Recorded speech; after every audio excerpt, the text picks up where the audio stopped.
Hi everybody, मैं doctor सबिया Parveen, psychology department, government महिला PG college Rampur. आज अपना टॉपिक बताने से पहले एक इंट्रोडक्शन हो जाए।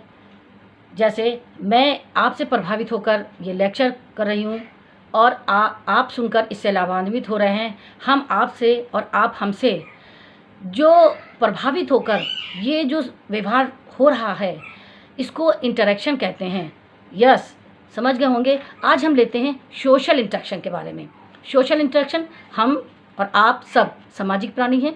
समाज में व्यक्ति जहाँ रहता है वहाँ ए व्यक्ति बी व्यक्ति से और बी व्यक्ति ए व्यक्ति से प्रभावित होता है, और होने के बाद ये जो हम प्रभावित हो रहे हैं जिससे, ये एक दूसरे के लिए स्टिमुलस का काम करता है। यही स्टिमुलस के प्रति जब हम कोई प्रतिक्रिया करते हैं तो इसे जो सामाजिक बिहेवियर या सोशल बिहेवियर कहते हैं। व्यक्ति के जीवन में सामाजिक अंतःक्रिया सदैव चलती रहती है। व्यक्ति और सामाजिक परिस्थितियों के बीच होने वाले इंटरेक्शन को ही सोशल बिहेवियर कहते हैं। शायद इसीलिए सोशल साइकोलॉजी को सोशल इंटरेक्शन या इंटरपर्सनल बिहेवियर इवेंट भी कहा जाता है। ये एक बहुत प्रभावशाली प्रक्रिया है। इसमें लोग इंटर स्टिमुलेशन एवं रिस्पॉन्स के बीच एक दूसरे को प्रभावित करते हैं। अगर हम शेरिफ एंड शेरिफ 1969 के एक कोटेशन के द्वारा इसको समझें तो the give and take between individual in social situation is an interaction process, यानी कि सामाजिक परिस्थितियों में व्यक्ति के बीच होने वाला आदान प्रदान अनुक्रिया ही की प्रक्रिया जो होती है उसी को सोशल इंटरेक्शन कहते हैं। गैलन एंड गैलिन 1950 के अनुसार एक और कोटेशन कि समाज अंतःक्रिया का मतलब एक व्यक्ति समूह एवं समूह और समूह के बीच का सामाजिक संबंध है। इसकी विशेषताएं अगर हम इन कोटेशन से अगर अभी नहीं समझे हैं तो कुछ हम इनकी विशेषताएं बता रहे हैं। इसके आधार पर सोशल इंटरेक्शन क्या है अच्छी तरीके से समझ जाएंगे बच्चे। पहला है, अंतःक्रिया में व्यक्ति सक्रिय रूप से व्यवहार करता है। इसमें टू वे अफेयर प्रोसेस है, यानी कि ए व्यक्ति बी के लिए और बी व्यक्ति ए व्यक्ति को प्रभावित करता है। इसमें जैसा कि ए व्यक्ति बी व्यक्ति और बी व्यक्ति ए व्यक्ति को प्रभावित करता है तो दोनों एक दूसरे के लिए उद्दीपक का कार्य करते हैं। सोशल इंटरेक्शन सोशल लर्निंग और सोशल फैक्टर को भी के द्वारा भी प्रभावित होता है। ये एक दूसरे से, जैसे इसको एग्जाम्पल के तौर पर समझे कि जब व्यक्ति किसी से मिलता है तो वो नमस्ते करता है और अन्य भी कोई अभिवादन कर रहा है, तो ये जो है वो एक स्टिमुलाई के रूप में जो अभिवादन कर रहा है ये बिहेवियर है। और व्यक्ति जो एक दूसरे से मिला है तो ये बिहेवियर जो करा उसने वो सोशल इंटरेक्शन के ही द्वारा हुआ है। सोशल इंटरेक्शन दो या दो से अधिक व्यक्तियों के बीच ही होता है। हम लेते हैं टाइप ऑफ सोशल इंटरेक्शन। ये 3 प्रकार के होते हैं। इसमें interaction between person and person, यानी कि ए व्यक्ति बी व्यक्ति से प्रभावित होकर बी व्यक्ति ए व्यक्ति से प्रभावित होकर जो व्यवहार करता है वो इंटरेक्शन कहलाता है। लेकिन व्यक्ति सिर्फ व्यक्ति से ही प्रभावित नहीं होता है, क्योंकि वो सामाजिक प्राणी है।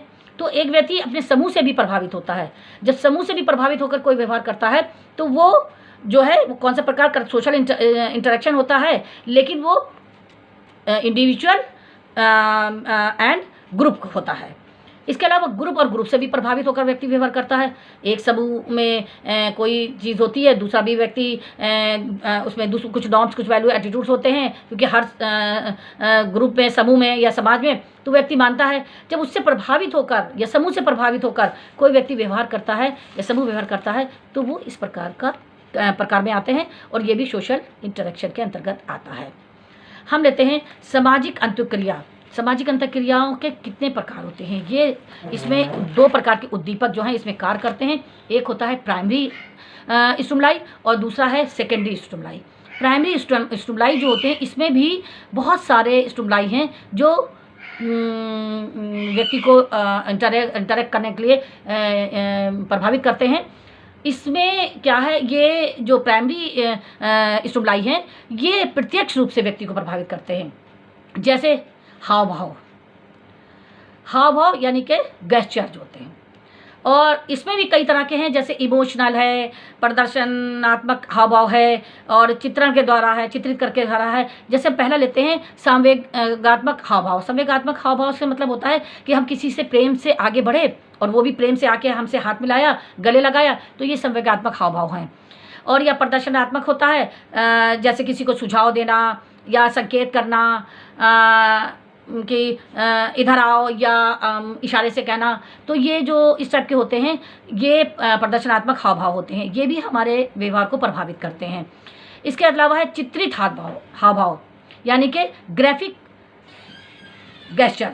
ग्राफिक गेस्चर, इसमें वो क्रियाएं होती हैं जो चित्रित हाव भाव चित्रित द्वारा होती है। कि मतलब एक चित्र बनाया और उसमें आंसू टपका रहे हैं, तो ये देखने से लग रहा है कि हम ये देख के ये हो रहा है कि ये दुखी है। इसके अलावा प्रतीकात्मक हाव भाव या आदतन या आचेतन, ये बहुत सारे होते हैं। भाषा और ये सारे इन सब से भी हम जो है प्रभावित होते हैं, और प्रभावित होकर जो व्यवहार करते हैं वो ये सब सोशल इंटरेक्शन के ही स्टुबलाई होते हैं। भाषा कैसे, कि भाषा द्वारा या आचरण, बहुत सी ऐसी क्रियाएं होती हैं जो हम करते हैं लेकिन हम उसे हमें पता नहीं होता है। जैसे बैठे बैठे पैर का हिलाना या कंधे उचकाना। बहुत से लोग होते हैं जो पलक बार बार झपकाते रहते हैं लेकिन उनको पता नहीं चल पाता है, लेकिन वो क्रिया कर रहे हैं और सामने वाला ये समझता है कि ये इनकी आदत है। तो ये सारे स्टिमुलाई हैं जिसके आधार, जैसे एक बच्चा बहुत खुश हो जाए तो हंस रहा है तो हम ये चाहेंगे बच्चा बहुत खुश है, या एक बच्चा बिल्कुल खामोशी से खड़ा हो जाए तो ये देख के कहा जाता है कि बच्चा दुखी है। तो उसको ये गेस करा है, अनुभव करा है, व्यवहार अनुभव पर तो आधारित है। तो ये सारी जो है वो सोशल इंटरेक्शन के स्टिमुलाई हैं, और व्यक्ति इन्हीं स्टिमुलस से प्रभावित होकर जो व्यवहार करता है वही सोशल इंटरेक्शन कहलाता है। इसमें है जो सेकेंडरी जो स्टिमुलाई हैं, ये जैसे पहला है कि प्रत्यक्ष रूप से व्यक्ति जो है इन स्टिमुलाई जो है प्रभावित करते हैं, लेकिन सेकेंडरी जो होते हैं, गौड़ जो होते हैं, सामाजिक अंतःक्रिया के गौड़ जो उद्दीपक होते हैं, वो है जैसे टीवी और न्यूज़पेपर, फ़ोन, इन सब से जो इन्फॉर्मेशन मिलती है और उससे प्रभावित होकर व्यक्ति जो व्यवहार करता है उसको सोशल इंटरेक्शन कहते हैं। धन्यवाद।